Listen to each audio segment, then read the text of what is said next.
Look at your arm right now.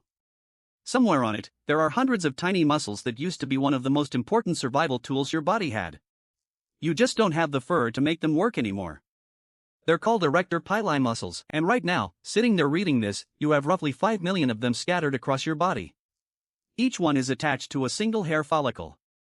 Each one is wired directly into your nervous system. And each one is still running a program that was written for a body you no longer have. Here's the command they're executing. Cold hits your skin. Your brain sends a signal. Every one of those 5 million muscles contracts at once, yanking the hair follicles upright. On a hairy mammal, that upright hair traps a thick layer of air near the skin. That air layer is insulation. It's a built-in jacket your ancestors could switch on in under a second. You still have the switch. You just lost the jacket. Somewhere around 2 million years ago, early hominins started losing body hair. Researchers like Nina Jablonski, who spent decades studying the evolution of human skin, have traced this shift to a very specific problem. Bigger brains and more complex hunting meant longer, harder physical exertion in the African heat. A body covered in thick hair can't dump heat fast enough during sustained exertion.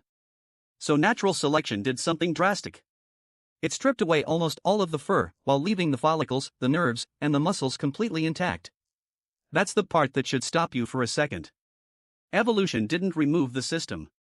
It removed the fur and left the wiring live. So every time you get a chill, you're not malfunctioning. You're running hardware built for an animal that stopped existing roughly 2 million years ago. But cold isn't even the main reason this system evolved. There's a second, older trigger, and it might be the real reason erector pili muscles exist at all. Threat display. When a cat is cornered, its fur stands straight up.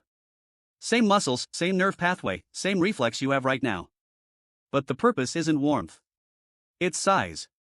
A threatened animal with raised fur can look up to 30% larger to a predator or rival in a fraction of a second, no time wasted, no conscious decision required. This is called piloerection, and researchers studying its evolutionary origins point out that it likely predates human ancestry by tens of millions of years. It shows up across an enormous range of mammals. Which means the system in your skin right now isn't a human invention. It's a borrowed command, inherited from an ancestor so far back you share almost nothing else with it except this one reflex. And that changes the question. It's not why do humans get goosebumps. It's why did this command survive being passed down through hundreds of species, across tens of millions of years, into a body it no longer helps. Here's a detail that makes this even stranger.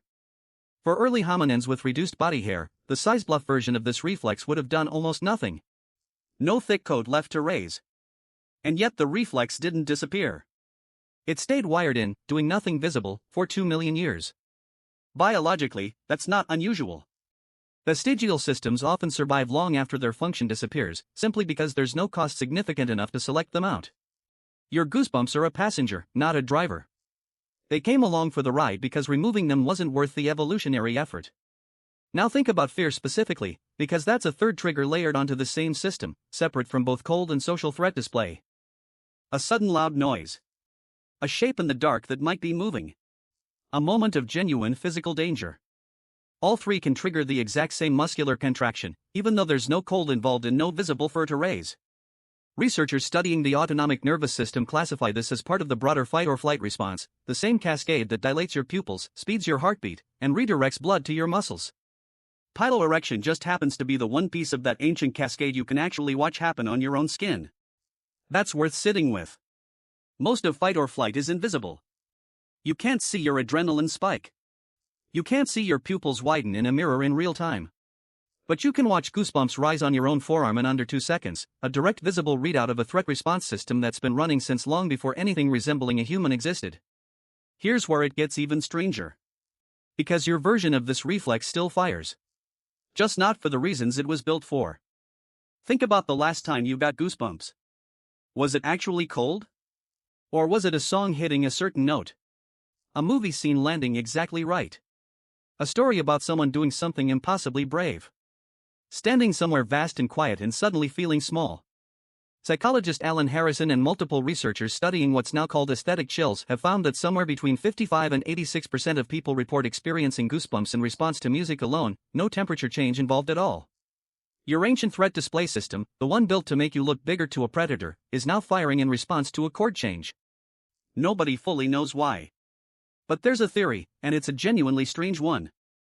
The leading explanation is that emotional goosebumps are a kind of neural misfire, a side effect of an ancient system getting rewired by a much newer part of the brain. As human emotion and social cognition became more complex, the same circuitry that once handled physical threat got recruited to handle something else entirely. Not danger to your body. Danger, or awe, or meaning, to your sense of self. That's not a small coincidence. That's a 2 million-year-old survival reflex being hijacked by music. And once you know that, you can't really unsee it. Every time a song gives you chills, you're feeling the exact same muscular reflex your ancestors used to survive frozen nights and predator encounters.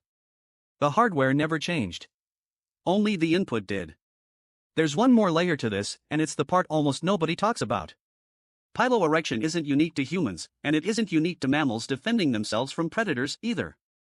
It shows up in mammals defending territory, in animals trying to intimidate rivals during mating competition, and in creatures as evolutionarily distant from us as porcupines, where the same basic muscular mechanism raises quills instead of hair.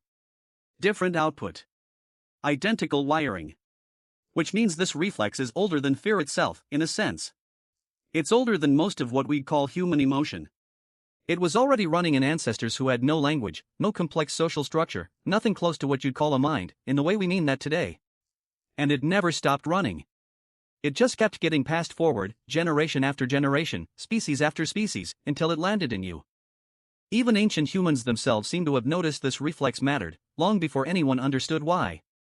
Across cultures with no contact with one another, folklore repeatedly frames goosebumps and sudden chills as signs of something significant happening, a ghost passing near, a premonition, a moment worth paying attention to. That's not a coincidence either. When a reflex this old and this visible fires without an obvious cause, humans have spent thousands of years trying to explain it. Long before Jablonski, long before the term erector pili, people were building entire belief systems around a muscle contraction they couldn't name but could absolutely feel. So when you feel it prickle up your arms during a thunderstorm, or a jump scare, or the final scene of a film, you're not having a modern emotional reaction.